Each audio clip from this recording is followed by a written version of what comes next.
Thanks for coming on. I appreciate it. There's been a lot of interest lately, and maybe not lately, but kind of in the past, of companies that will help a vet increase their disability rating. And I came across your company, and I wanted to have you on here to kind of get some background on what you guys do and what makes you better than the other companies that are out there and that kind of thing. But first, I know you're a vet, so if you wouldn't mind, give me some background on your military experience. Maybe you talk about your deployment to OIF, and then we can dive into the Seven Principles company. Yeah, so I mean, to keep it pretty straightforward, I was in the Army for 5 years, deployed to Iraq in 2007 to late 2008. That was one deployment. I was with one ID. And then from there, I went to two ID out at Fort Lewis. So yeah, I did 5 years, 15-month deployment. That was pretty much my service. 15 months. Not to get off track, but I got a couple of buddies at work that were also in the Army, and they did similar deployments, and I just can't get over how long they made you guys stay over there. I was in the Air Force myself, and I deployed maybe for 5 months at the most. And it's so crazy. How did that affect your life at all? Did you have a family at that time, or were you just a Yeah. single guy? Or go ahead. Yeah, no, so I was single at first, and it was brutal for me because I did a whole calendar. I took R&R in October. My daughter was born October the 18th, 2007. So now she's going on 18 years old. And when she was born, that was my third month in country in theater. So I took R&R to go see my daughter being born, which I actually missed the birth because we had one of our helicopters got shot down. So we were grounded and we couldn't get our flight out to Kuwait to get back to the United States. So I actually missed the birthday because it was delayed, but it was brutal, man. A whole 12 months in theater is pretty tough. They gave me more R&R because of the things that we were dealing with over there. But I had a chance to go to, I think it's in a Qatar, or Qatar. People say Go ahead. Qatar, but it's However you Qatar. say it. Yeah. Yeah, so they sent me there, and then I went somewhere else for R&R as well. They gave me two additional R&Rs because my chain of command was like, "Hey, you're doing quite a bit. You've been in for a whole calendar. Most people take their R&R like 7, 8 months. I took mine to 3, so I was really early. But the thing is, man, you find a way to persevere and get through things. And I look back on it now, I'm like, man, it made me a stronger person, a stronger individual, a stronger leader. They gave me the tenacity to kind of see things through, Sure. even long-term things. So it's all a blessing looking back on it now. Yeah. So what made you decide once you got out of the military, or once you transitioned from, you came back from OIF, what made you decide to do this? Like, what made you decide to stay with this company and help vets increase their disability rating? Man, I tell you, so I'm a finance guy. I have a master's in finance. Nice. And I never, ever, ever thought I would be doing this for a business. Never even wanted to do it as a business, Right. honestly. So how I got into the space is, first I was working in finance out in Seattle. I was at Fort Lewis, I ETS there, and naturally stayed in the community. So I was in finance there. Then I went to Washington State, go Cougs, got shot on my alma mater. Went to Washington State, finished up my degree program, and then went to Oregon to do my master's program. But prior to getting into this business, I was in the finance world. I was doing like F&I stuff, and then I came to DC and I was doing lobbying work. And I wanted to be a Fed, man. I wanted to be in the federal government. I wanted to experience what it was like. I was working in the civilian sector, and from a lot of us that served in the military, working around 100% civilians, you're the only veteran. Sometimes can be a little annoying.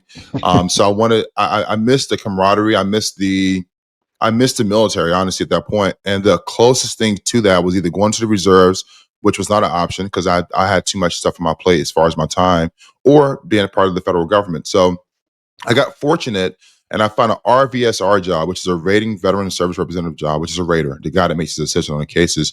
And I applied and I competed for the role, and I got hired with about 15 other people out of like 300 applicants. So I was pretty stoked that they gave me the opportunity. The only reason why I got the opportunity is because I had a master's degree. Oh, okay. So I got the opportunity. I started as a rater.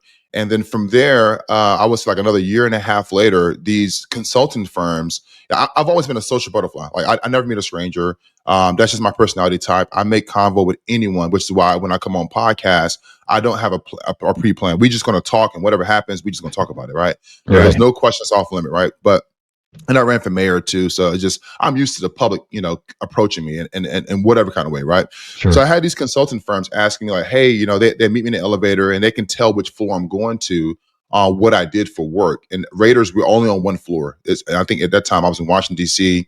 I think it was like the fifth or sixth floor. So we're only on Okay. one floor and it's all Raiders. So if you push 5 or 6 in the elevator, like they know, and you have a certain access card as well, they know who you are. Right. And so it started by one person asking a question about their claim, and I just give them the jewels. Veterans, they want to know, how do I get 100%? That's typically the question I get. Or how do I just get what's due to me? And I just kind of break it all down. And if someone tells me their ratings, I can tell you exactly where the problems are, like just off the bat. And so it started from that very small, just way of helping people out just randomly. And then one person to another, to another. And then this one guy, he ran a consulting firm in Washington, D.C. He calls me on a Friday, and I never forget. I was going to TGI Fridays on a Friday. I used to go every Friday with some colleagues out in Prince William County in Virginia. He calls me, and it's a 202 number. So I was like, oh, this is important. So I pick up the phone, and on the other end of the call, it's I'm not going to say his name, but it's Larry. His name is Larry. It's Okay. Larry. He says, hey, I heard about you through the community. Like, you're a really smart guy about ratings. He was a former rater as well, and also a physician.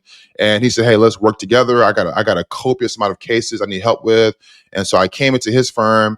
I was making, like $5,000 a month on the side as a consultant, just looking at medical records, man, just medical records, and giving direction on like, here's where the case should go. And so that blossomed into other firms reaching out too.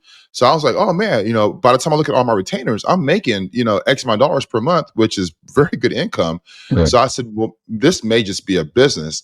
So I left the VA, JD. I was tired of the VA. We had mandatory overtime. We worked about 60 hours per week. I mean, you name it. There were so many different things that was just overtaxing on my health. I was losing hair. I was 28 at the time, maybe 27, and my hair was going gray. I was losing hair. It was so much stress. And so all of us wanted to exit. We wanted to leave the VA. Sure. Not because we didn't like the VA, it's because veterans are underserved so significantly that it causes more work as raiders. And then there Sure. are veterans that just file all these ridiculous claims that just have no merit that we have to answer, from a Right. federal perspective. So I ended up leaving the VA and went to the Pentagon, up in Arlington, Virginia. And from there, everyone knew what my series was, because as a GS employee, you have your pay band, which is GS. You have your series, which I was a 099, I think 0995. And then you have your pay rate, which was 12, 13, 14, 15, right? And Right. so I came over as a GS. I think I was a GS 13 or GS 12 at the time. But I came over and everyone knew what I did at the VA. And all these veterans were like, hey, can you help me with 100%? And so I just kept helping all these different retired colonels, sergeant majors, E7s, even some E4s here and there, helping these big wigs essentially get their claims done. And that word just spread like wildfire as well. And so after about a year of being at the Pentagon, maybe 8 months, I was like, man, this probably could be a business, actually. I probably really can do this.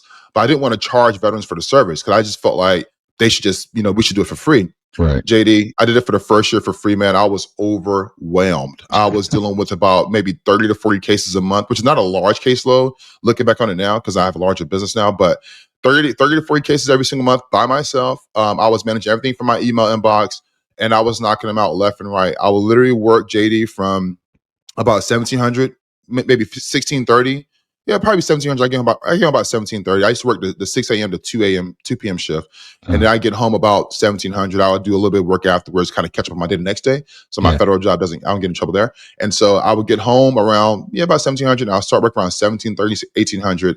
And I would work all the way to 0102. And so that's Jeez. what I was doing. Yeah. And then I would turn around and like sleep for 7 hours. I would get 7 hours of sleep. And then sometimes I'd be late to work, or I would just run my department from my BlackBerry or from my laptop. It just depends on, how many cases I had the night before. Some nights were great, some nights were not so great. It just depends on, what's going on. And so I was doing that. And then I never forget, I met a guy out of Virginia, out of Hampton, Virginia area. And he was like, dude, you're well sought after. You know this stuff like the back of your hand. I took the years I was at the VA and literally learned this on my shelf somewhere. I literally learned the CFR front to back, part 3 and part 4, front to back. I mean, I still know the parts of the CFR off the top of my head because I just dedicated myself to learning it. And so the guy I met in Hampton, he asked me what was my percentage. And I think I was 90 at the time. I was 60 at one point, and I finally got an increase to 90. He was like, how are you not 100%? I was like, well, I don't think I deserve it. I don't think I really deserve it. I don't really know. I just want to help other people out. And I was helping so many people and not taking care of myself. So I took care of myself. And then from there, I just started helping other veterans. And then it just spread into a business. And I found a way to make it work financially. I started hiring doctors and attorneys. And I took my TSP that I had at the time. I had some good capital in there, and I took all of it out, took a penalty, and didn't look back since. Now we've been in business for 11 years now. So yeah, Nice. that's how I got into it, man. It's a crazy story. Yeah, I mean, it's so crazy how there's a way to do it, and people know, people like you who worked in the VA know how to do it. But then there's people out there that can't. That the VA is not going to tell you. So I don't think you were. Correct me if I'm wrong, but you probably couldn't tell the veterans when they submitted their paperwork. They're like, hey, change this, do this, reword this. You probably just had to like process it the way it was, and then The thing issue is, out I the. did, I Oh, you did did though. help. Okay. I did. And I'm gonna tell you what's so crazy. This is what I know, and this is for me doing it for a while. For one, those rating decisions, the narratives, they're like 15 pages long, right? Yeah. Veterans look at two things: how much money I'm getting back paid, and how much money I'm getting in the future. That's the two things they look at, right? All right. If it's a denial, it's 0-0. If it's an approval or a grant, as we call it on the federal level, then okay, how much did you grant me in retroactive payments, and how much am I getting per month? They never read the fine print. So we as Raiders, at least when I was in Washington D.C., we actually went a step above. Some of us, not everybody. You got bad apples, good apples, right? Every Sure. job has it, right? We would go a step above to explain, and I wouldn't say the plainness of language because we can't just spit it out, but Sure. we would explain in the narrative like how you can actually get to the next higher rating. That's It's a awesome. matter of being able to prove and put these things together so it meets my burden of proof. And this is what I learned, JD. One thing I learned when I was a Raider is grant if you can, deny if you must. Like we want to give the benefits away. We have to. If Sure. we don't get much back as far as appropriated funds for the next fiscal year, for the next calendar year or fiscal year, excuse me. So it's grant if you can, deny if you must. A lot of those Raiders have very soft hearts, especially civilians, because they want to give back to our military men and women. So they want to go above and beyond. So yeah, we would actually write in the narrative like what you can do. It's just a matter of whether the veteran reads it or not. And Right. and then another part is whether he or she understands it too. So there's two pieces here to understand that there has to be a competency level. So go find the help, whether you deal with a company like Seven Principles or do it yourself or VFW, whomever, find the help, find the competency. And then secondly, read the damn paperwork. Right. What took you from, so you were working at the Pentagon and then you were doing all that stuff on the side. At what point were you like, man, I'm just going to quit my job at the Pentagon and just do this full time? I was overwhelmed. I sat down with my supervisor. I think he's a 2-star now. Really great friend. His name is Danny. Really great friend of mine. We're both from different parts of the world, but they're equal. He's from Eastern Appalachia, which you understand anything on that part of the world. It's a lot of drug use, and it's a lot of poor Caucasian members that live in that area. And Sure. I'm from Fayetteville, North Carolina, which has had the same demographic, except for it's poor black folks, right? And so we were sitting down. We always have these big conversations at the Pentagon about the world and geopolitics and, white and black affairs and Italian, all this stuff, right? We just chit chat, right? And he says to me, Danny says to me, he says, Chaz, either you're going to be a great GS-15 and get tapped for SES pretty early. You're moving the ladder pretty quick. We love the work that you do. Or you're going to go off and be a multimillionaire CEO. One of the two is going to happen. It's your choice on what you're going to do. He said, so what do you want to do? And I was like, man, I love working at the Pentagon, man. That was a great thrill to be able to see these men and women that are serving our country. Some of them are like E4s, E5s at the Pentagon. They'd never see that. When I was an E4, I never thought I would ever step foot in the Pentagon, much Right. less be writing policy for the Pentagon and firing. I was doing employee relations and labor relations. So I did all your labor negotiations with the labor unions. I did all your RIFs, so reduction in force, terminations, adverse actions. When feds get in trouble, they got to come see me. So I was having fun with a lot of the work I was doing. I was learning a lot as well. So it was a very enriching environment. And then we also had White House comms. I was with the Department of Air Force with Half A1. Half A1 is headquarters Air Force, and that's all your personnel for the Air Force. That's all 330,000 people that work for the Department of Air Force, something to that effect at that time. And so I literally sought out help, JD, because I was so troubled by what I wanted to do, and I was 29 years old at the time, or 28, and I think I was probably 30, and I just didn't know what I wanted to do. I had a great career in the feds. I loved working in the feds. It was a super plush environment. But I knew I had a mission with serving veterans, and it was not stopping. They just kept coming, and so I said to myself, well, if I can do this successfully for 1 year and actually be able to do a financial model where I helped X amount of people receive X, and had I built them, I would have made X, then I could be able to exit from the federal government. And so me and Danny, we put together a plan, and they helped me exit. They were like, "We're going to help you become a GS-15 SES, or we're going to help you become a CEO, whichever one." I had a lot of support, and so yeah, they broke it all down to me, and I said, you know what? I kind of like the freedom of not having an alarm. So now I have this speaking event I have of like, get rid of your alarm, right? Right. I got tired of living by the alarm. I got to wake up for an alarm. I got to wake up at a certain time and do a certain thing. And so I just said, you know what? If I can not use an alarm, which I've never had that luxury, that'd be great. And so I resigned and I started working on the firm full time. I actually left. I'm lying here. I'm sorry, JD. I left the Pentagon and I was scared. I was scared, bro. I was so scared, petrified, because I have a family. I don't have a guaranteed paycheck. So Yeah. I actually left the Pentagon and started working for Amtrak. I was working over in their labor division as well, and I love Amtrak, but that job was different. So, Yeah. great money. I was getting paid really, really, really great money, actually. But it just wasn't my passion. So I left there and moved to North Carolina to reduce my expenses, because, obviously living in Washington, D.C. is not the cheapest place to live at. Right. I moved to North Carolina. My expenses reduced by like 75%, 80% reduction in costs. And I lived there. I ran for mayor the next year in 2017. And that's where I started doing it full time. I started doing it full time at North Carolina. And I was making, just, decent money, great money for North Carolina. And I just kept being consistent. And so, yeah, that's how I came to the conclusion. I was like, you know what? I'm going to move to North Carolina. I'm going to serve my community and run for mayor. That's where I'm from originally. And yeah, it just took off from there. And then every day just been something really cool. So, yeah. Nice. Well, tell me about the process. Like, if a guy, I was told that you shouldn't come to a company like yours initially. Like, you should always go to like a VSO and get all doped out for free, and then submit it. And then when it comes back, seek a company like yours out to try to increase that percentage. Is that something you would suggest, or what do you think?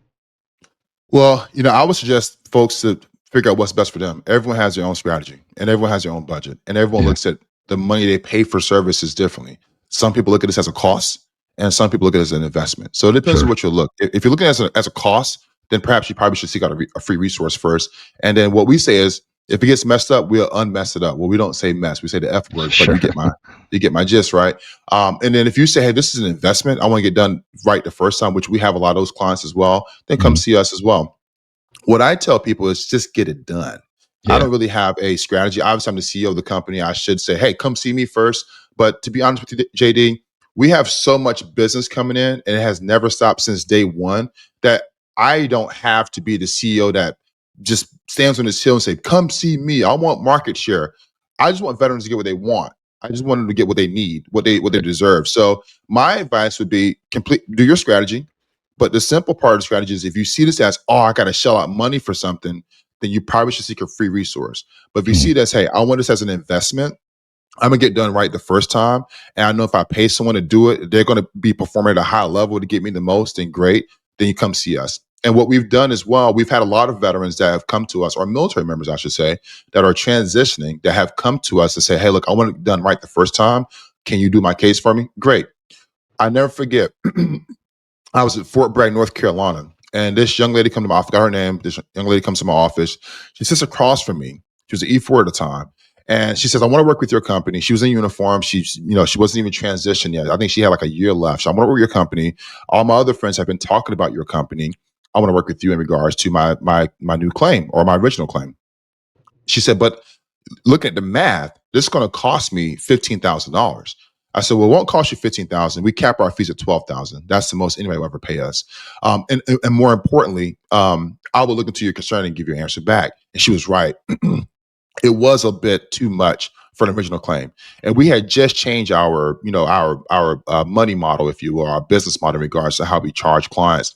And we mhm. created a rule in the company that's part of our agreements, that if you are rated less than, I think it's 30%, basically your original claim, you pay a flat rate. So even for guys and gals that, are considering whether they should take on a cost or do an investment, depending on how you look at this thing, it's still a very small cost or investment for working with Mm, us. And you're going to get the most because we're going to work your case the best we can. sure. And some folks look at our Google reviews and they're able to look at the Google reviews and say, oh man, it's worked for so many people.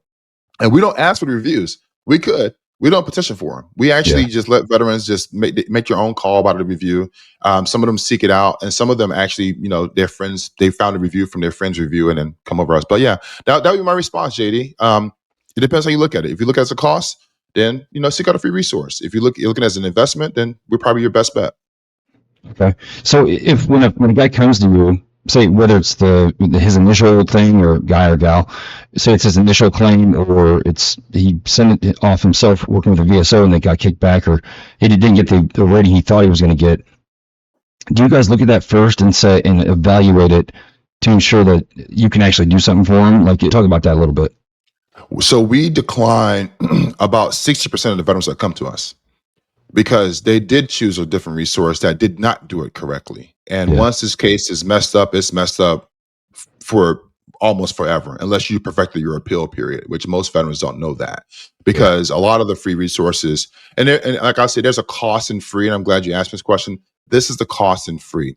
The cost in free is that it's done very quickly, straightforward. You will have, out of 10 people that do it for free, you may have 2 or 3 that are really competent, that really will follow up, really give great customer service. That's what separates us from the rest, if you will, is that we're super competent. All of us are former raiders or attorneys or doctors, and we know exactly what the VA is going to reward or not. And so a lot of folks that come to us, we get people that will come to us and say, this is too expensive. And then they go somewhere else. And then that same exact veteran comes back to us a year later and says, you know what? I understand the investment now, because now I just lost out on like what could have possibly been, several $1,000s in back pay, let's say 50,000 in back pay, and an extra 2 or 3 grand per month for the rest of my life. But this particular VSO didn't pick up my phone call or didn't call me back, or I couldn't get them to submit the paperwork in a timely manner. Or I didn't understand what was going on. I didn't get notifications.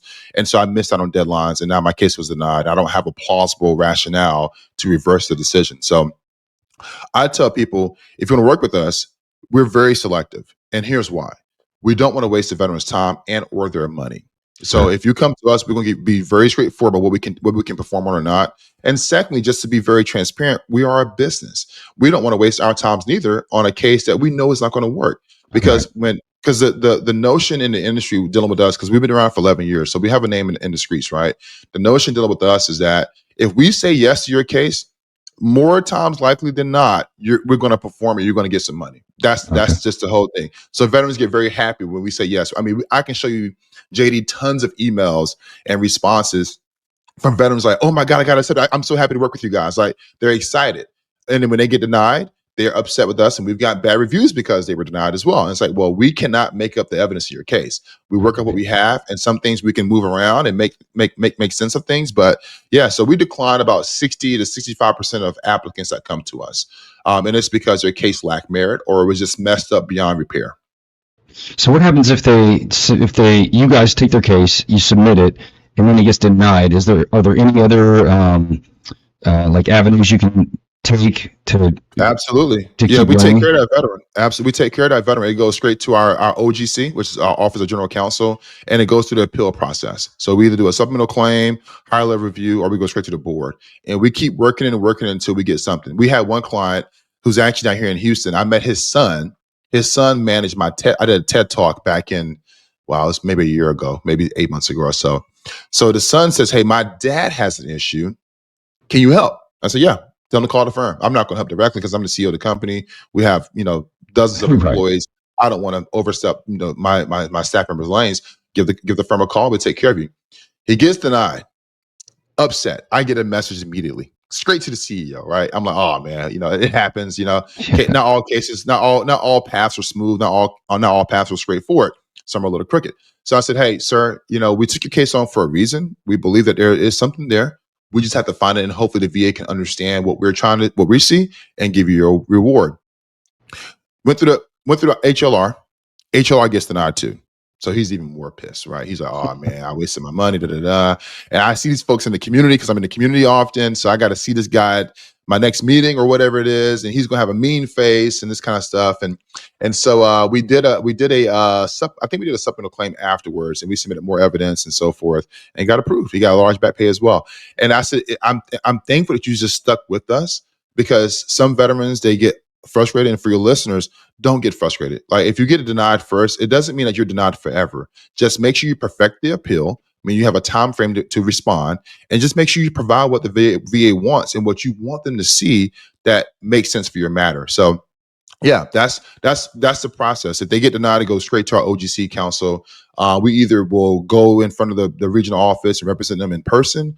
Well, it's not in person; it's via. I think it's via. I think we use Cisco with the federal government, but we represent them on a Zoom call, so to speak, and then do the paperwork, and we just keep working and working until we can't.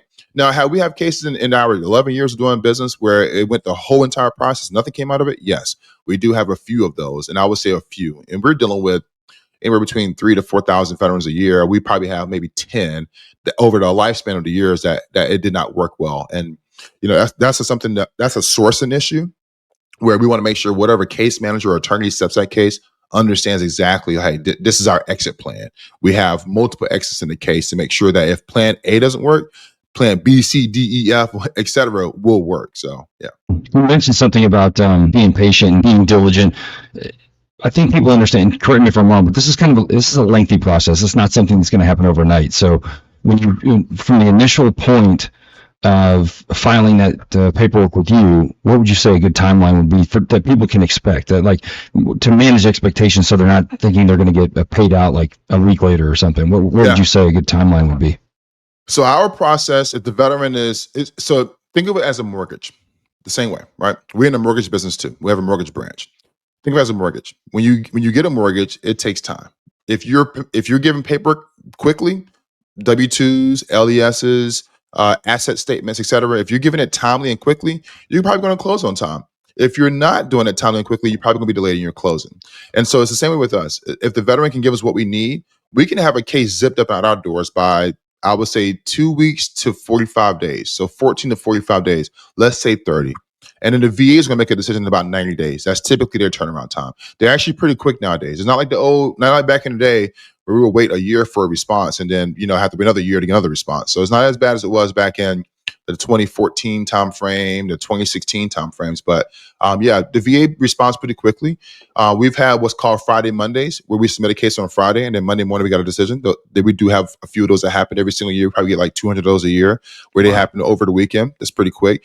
But it's because of the way we presented the case. We present the case where it's easy to understand and straightforward to read. We don't give the rater anything extra to look at. And here's why. As a rater, we're on production every single day. We use a system called Aspen, and Aspen is a system that measures our productivity per day. And you get basically a point per, I think it's for a 3-issue case. So if the veteran's asking for service connection for like tinnitus, the back, and the knees, that's 3 issues, that's 1.5 points. And depending on your GS level, your journey level, it determines how many points you need per day. So the raters on production, they need to perform every single day to make sure to keep their job. So my job is to make sure that I understand that, or that we understand as an organization, to where when we send this case over, the rater has very straightforward goals, intentions, and the results that are desired. And then that elicits a positive response for our client. Most people don't understand that. And when I say most people, most companies don't understand that, because they were not in the federal government. The ones that do understand it, they do very well, obviously, because we understand exactly how to communicate to the federal government. We know exactly what they want to see, how they want to see it. We make sure the evidence is laid out pretty well to where they can just make a quick decision. So yeah, that's how we do it. Yeah, it's almost like they're like, oh, okay, this is from 7 principles. Okay, and it just makes it easy for them, I'm sure. And to your point you were saying before, I mean, I'm sure those guys are so overwhelmed. I mean, I'm sure it didn't get much better. So you, with a company like yours or whoever else, sending something that's already done, already squared away, makes it a lot easier on those VA guys. So they're probably happy to see your kind of stuff coming in. Yeah, I mean, I don't think they look at it as like 7 principles. They look at the claimant's name, I'm sure, and just go from there, unless it's like an appeal or something like that, because there's so many cases coming in. Yeah. Every now and again, there are some cases where our cover sheet is on there. But I think, honestly, the way I look at it as a rater for myself, and this is what I train our team, and our team also train the rest of the team members. As a rater myself, I don't want BS cases. I don't want that. That wastes my time. If I can't make a decision on the case, I just sat in my office for an hour and a half on a case I cannot make a decision on. Now I have to scramble before I take my next smoke break, which I don't smoke anymore. I used to smoke when I was in the federal government because I was just that stressed out. But I got to do this before my next smoke break or before lunch or take a shorter lunch or extend my day to make sure I get my points in. So we understand as raters, we don't want cases that we can make decisions on.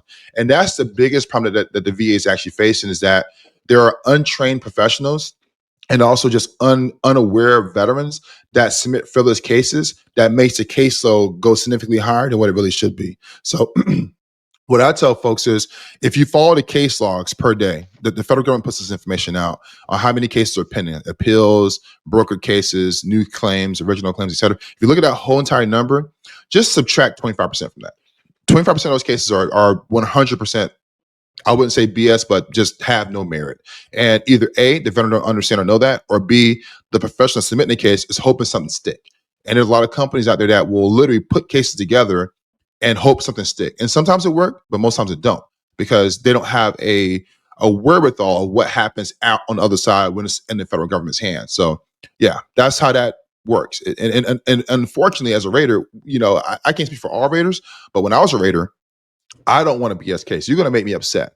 It's like going in front of the judge and you don't have your case together. I'm going to probably give you the worst sentence. I'm going to give you the outcome you would never think you're going to get. And I'm going to make sure it's sealed forever to where you don't. And we've had cases where we see a name come through because, on my level or when I was in the federal government, it's very rare to see a name come twice in a year. Normally it's once, you don't see it again because we're at the appeals level. So that means the regional office are doing most of the work and we're just sitting at the appeal level saying like, this is a wrong or this is correct, or we're reversing the case or remanding it, as they say. And so if I see a name of a guy multiple times in a year, oh man, yeah, he's going to get in trouble for sure. He may end up getting reduced because we're seeing what you're trying to do with the system, and you're manipulating the system, which that's not what it's supposed to be. It's not supposed to be that way. So we can see manipulation too, just FYI. At least and that just probably gums up the work, so it just makes everybody's life harder for that guy trying to game the system. Right. It's almost imagine. Oh, go ahead. Go ahead. After you. Well, I was going to say, it almost makes sense for the VA to hire a company like yours to vet all those cases to decrease the workload for the VA employees. I think how much better would you like it if say you had just a I don't know, company that would take all those cases and vet them all, make sure they're valid, and then send them to you as the VA worker, and then you could would probably cut down hours out of your day. So I pitched that. And we actually, I got another colleague of mine that I worked together in the federal government. Actually, he's the reason why I moved to Texas, because we work together in DC. We both live here in Houston. And we have both, me and him we're brainchilds on like customer service experience, streamline efficiencies, making things a little bit easier for the feds. And we came with this idea called VBMS A, right? Which is VBMS automated, which I think is still in the works. It's just, as administrations change, projects change, fundings change, and things get delayed, right? Things get pushed forward, some things don't. I think it's one of the things that didn't get pushed forward. But the VBMS A system actually takes it from the time, and this was in theory. I'm not sure what's happening. I haven't followed up on this project. It's been years, so don't quote me on this. But this is what our conversation was when I was in the federal government. VBMS A will give you an automatic rating from the time you leave the military. It takes your STRs, which are your service treatment records, and it looks through everything and says, okay, radiculopathy of this, back at that, this is credible, this is not credible, this is a rating, boom, your rating 7%. Boom, congratulations. Automated, and then it goes to a rater that just does what's called a second signature, where they look at the document and say, oh yeah, this is correct. Oh no, actually the system was wrong with it. Like ChatGPT, right? Like sometimes ChatGPT is super accurate. Sometimes like, oh, that's a little off. That's not how it happens. Like great theory, but not practical, right? So this system does a very similar thing. And obviously, I don't know what's going on with that. I'm sure it's not happening. But more importantly, whenever they want to resubmit a case, let's say, for instance, veteran's been exited the military 25 years ago, and they're at 90% now, they want to increase, it goes through the same process. Like, are they eligible for increase? So it walks you step by step. Submit your STRs or your ASTRs or any supporting evidence. And then what claim are you asking for and what percentage? And then it automatically declines or accepts, almost like for a mortgage, how you type in and it tells you, oh, no, not this year, buddy, next year, right?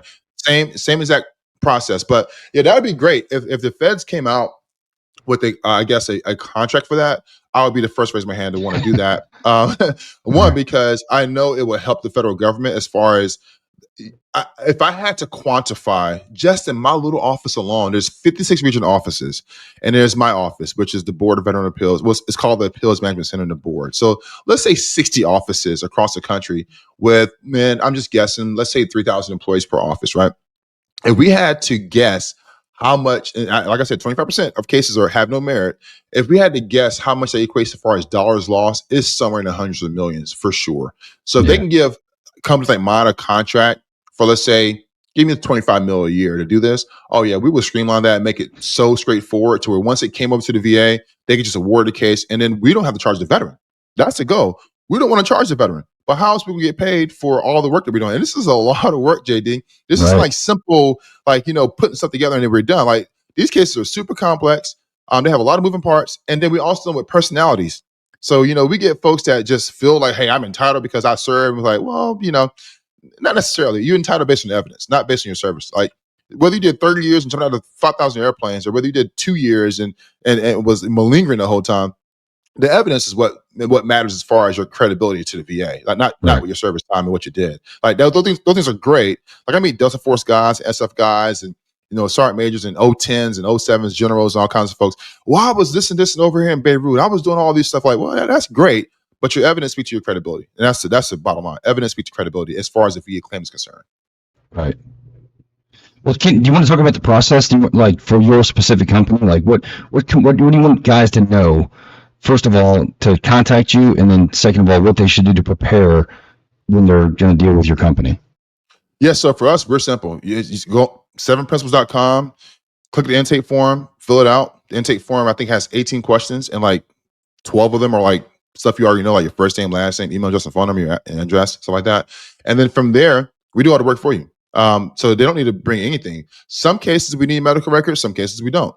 So, I used to come on to different, podcasts, different shows and say, hey, we need all your medical records just as a safe harbor. But in some cases, we don't need that. Some cases we can look at a rating decision and tell you exactly where your case went wrong. And it may not need all the extra evidence that you may think it needs. So for veterans out there, it's easy. 7principles.com, fill out the intake form. That intake form comes over to our account managers. So I'll tell you more of the process. It goes to our account managers.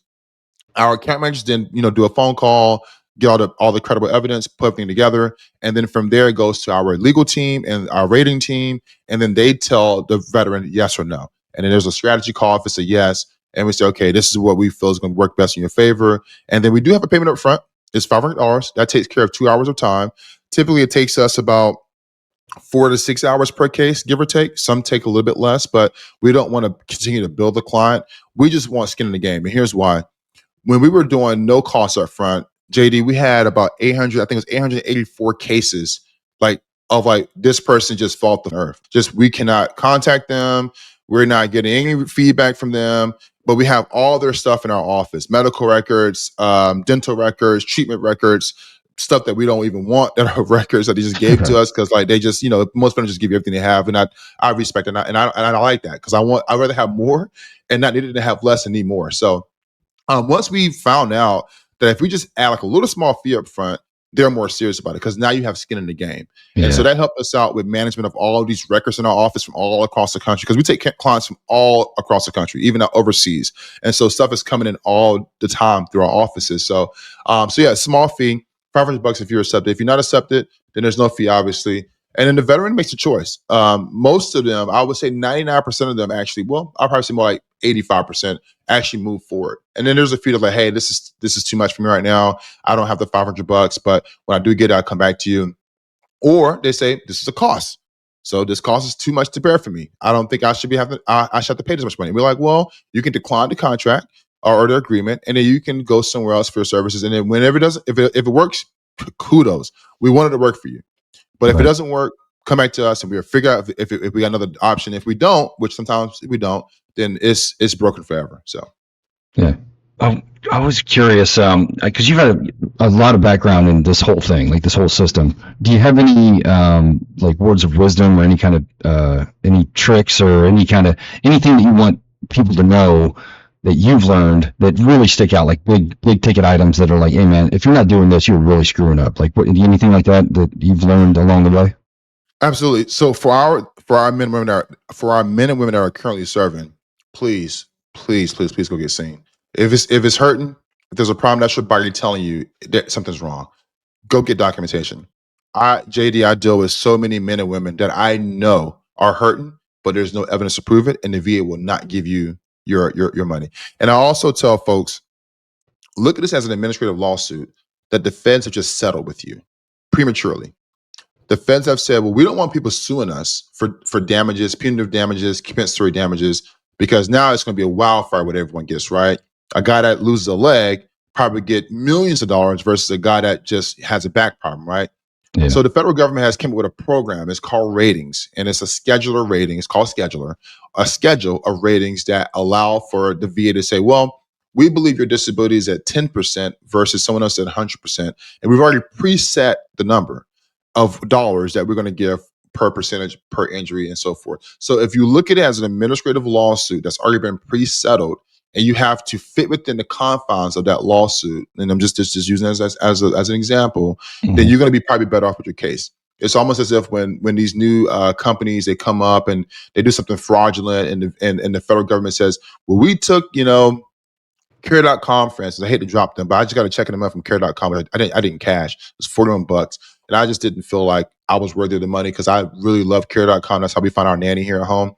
But Care.com, there was a lawsuit. They did something wrong somewhere, and they settled. And the federal government basically, took the money from them and then spread it out to all the people that were affected. And I guess I was affected in an amount of $41, right?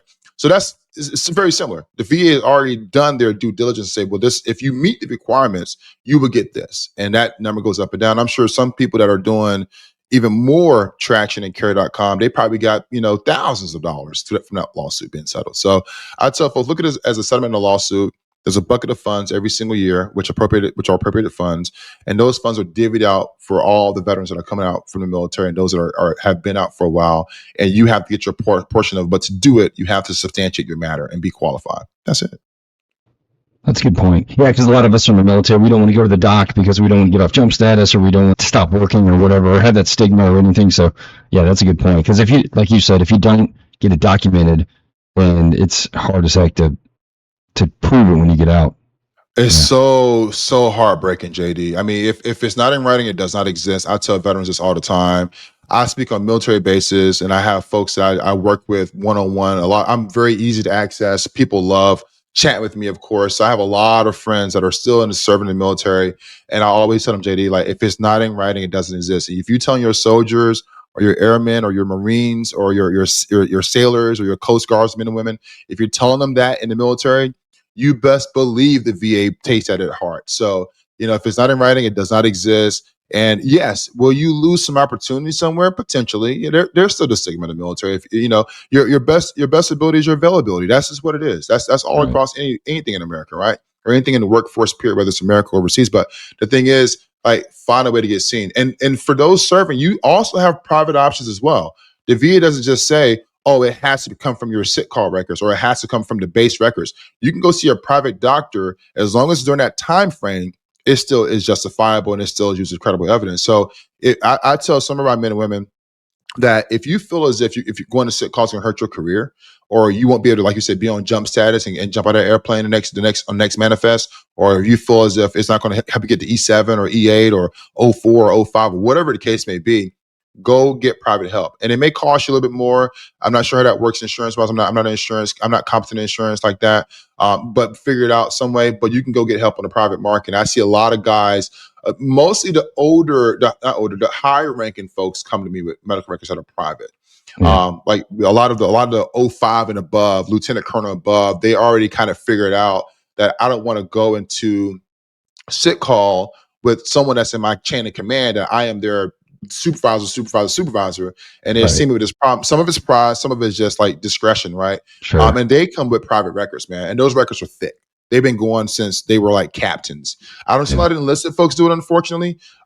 Mostly probably because it just maybe wasn't taught in their circles, perhaps. I'm not sure. But a lot of my clients that were O3 and above, O4, O5, especially O5, O6 level, when you hit colonel, when you hit full bird, they go on the private market and they come back with records that are thick as hell. And we can look through them and say, okay, yep, you meet the requirements, and they get 100%. So yeah, that would be my advice is if you please get seen.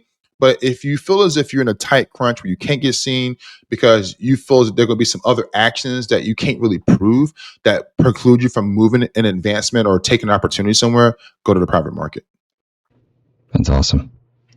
Well, this has been great. What do you have anything else you want to talk about? Do you have anything about the company that we didn't cover that you want people to know before we sign off here, or what do you think? I mean, not. I mean, yeah. I mean, we're still blossoming. If folks are interested in careers, we have a careers tab. We're always recruiting talent around the country. So please send them in. It goes to our HR department that looks at all these applicants we get every single day, and we're always recruiting. We're recently just finished up the last part of an AI app because we know people that want to use our service. They may not be able to afford us, but they still want to find a reasonable service that helps them out. So we just created an AI app that helps veterans and military be able to understand their claims, understand how to do resumes, get into the workforce. So that's coming out full force in October in the fourth quarter. So that's really it, man. We're just doing, as our clients say, the Lord's work, and we're just constantly doing it every single day consistently. And yeah, I'm just thankful for sharing the platform with you, JD, and hopefully the listeners take some value from this and they can get their claims taken care of, whether they come with us or anyone else in the country. Awesome. All right, man. I appreciate it. My pleasure. Real quick, what's say the name of the company and the website again? Seven Principles Group, and our website is sevenprinciples.com. That's SEVENPRINCIPLES.com. And what's the name of that app that's coming out? The Seven Principles app. Yep. Okay. All right. And it's pretty cool. We actually just got patent pending. We're super stoked about it. It's been a year and a half program that we've been running inside the firm. And what it does, JD, it takes your AFSC, SFSC, MOS, or rate, which are your jobs in all the branches. You just type in, like for me, I was 92 Foxtrot in the Army, right? So 92F, it'll pull up petroleum supply specialist. And it takes your experience that are prior to the military, during the military, and current. It makes the one full resume that's equipped for any job, federal or private. And then you also can do your claims through there. You can ask questions through it as well. Like, how do I connect migraines to PTSD? And it'll spill it all out for you. It'll give you all the forms you need. So we wanted to find a solution for folks that just either A, we're not getting helped, or B, just were like, hey, look, I don't have the money for you guys, but I also don't trust the free resources. There was no middle ground. So yeah, I'm pretty stoked to drop that in October. I mean, if you go to app.sevenprinciples.com, it's available, but we're still working out a few of the kinks. So like, be patient with us, if you will. But yeah, that's our newest and greatest. And we feel as if it's going to solve a lot of problems for people. And it also will help us be able to, create more programs for other jobs and stuff like that. We just got into the mortgage business as well.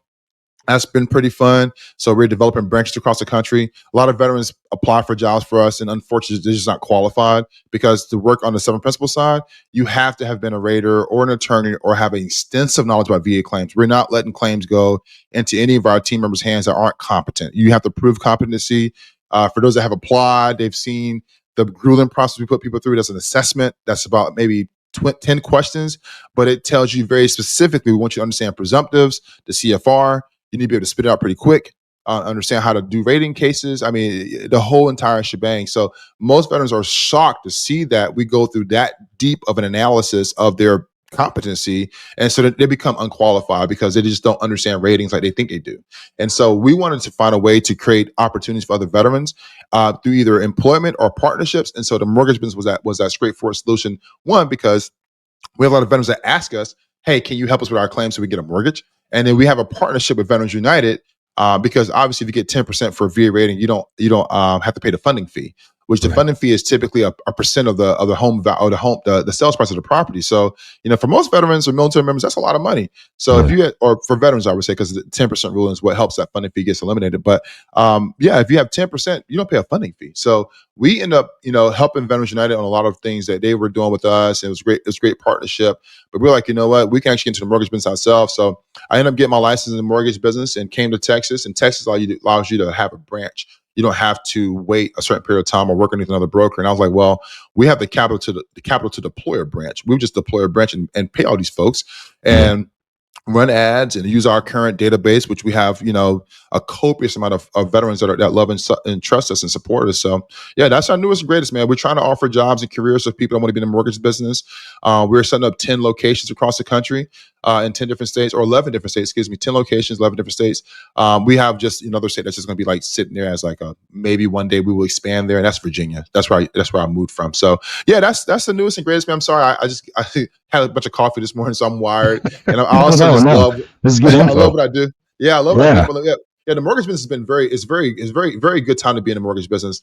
One, because the market is so tough, right? So I've always been a proponent of, if you get into the market when things are tough, learn the industry, learn the market, put the time in. When things are easy, it's going to be a rainfall. So we Mhm. decided to get in right now. I mean, you're looking at Treasury bond is what, four and some change, 4.25. Mortgage-backed security is down as well. Fed rate is high.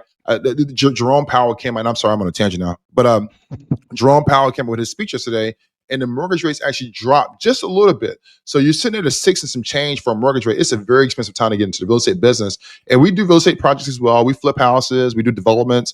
We also have the mortgage firm as well that funds a lot of this stuff. So yeah, we're very stoked that we can actually take some type of opportunity. One, keep all the employees intact. If things were to like go south, which we don't see that happening, knock on wood, but more importantly, give opportunity to other veterans to run mortgage branches. We paid them some good money, probably 150 basis points per deal, some to that effect, to where it makes them to where every deal you're getting, you're making 200,000 a year, depending on how much volume you're pushing. And we're paid for all the ads, all the presence, the marketing, etc. So we're very excited about that, JD. Not only just the app is being cool, that's great now, but to give another veteran an opportunity to say, you know what, you can be a branch manager in Hawthorne, California. You can actually Yeah. run a mortgage branch in Orlando, Florida. You can do your thing up there in Richmond, Virginia, or something to that effect, and actually build it for them. And then we share comp. We do our rates at 2.75. We probably reduce it based on the Fed rate. The Fed rates go a little higher. Maybe we take our yield spread a little bit lower to make sure the deal is working, and we actually earn the business. We end up getting approved for a partnership with Rocket Mortgage, we were like thankful for that. So we partner with Rocket Mortgage on the QM side. We partner with AHL, American Heritage Lending, on the non-QM side. And so there's two different types of loan types: QM and non-QM. QM, FHA, VA, USDA, government-backed loans that are bought by Fannie Mae and Freddie Mac. And then non-QM are your fix and flips, bridge loans, jumbos, that kind of thing, development projects. So we're pretty happy that, I started this business at my kitchen table back in 2014, and we as a team just have built it into this beast that now funds other great things. We give back money to the community. We have a CSR, which is a corporate social responsibility.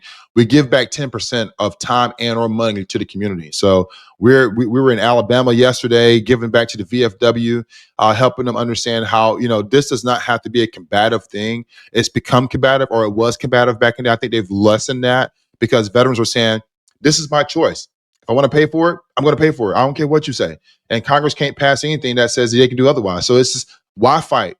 Instead of combativeness, we can be collaborative. So it's been a really big blessing, JD, to be able to be in these rooms and just help people out, man. And I always go with the position of, it's the veteran's choice. We're not going to heavily market to you and tell you, hey, come with us. We're the firm to trust.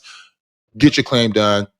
We have opportunities as well. If you want to work with our firm, there's a careers tab. If you want to become a mortgage broker, you can also get into that. If you want to be a partner, we'll find ways to make it happen. And we got some stuff going with the NFL too now, so that's also pretty cool. But man, we're just doing the Lord's work, JD, just working. And I'm thankful once again for your platform and the time we've spent today. Oh, yeah. Thank you, Chaz. I appreciate it. This was awesome. Thanks for coming on. Very Absolutely, informative. man. My pleasure, brother. All right, man. All right, later.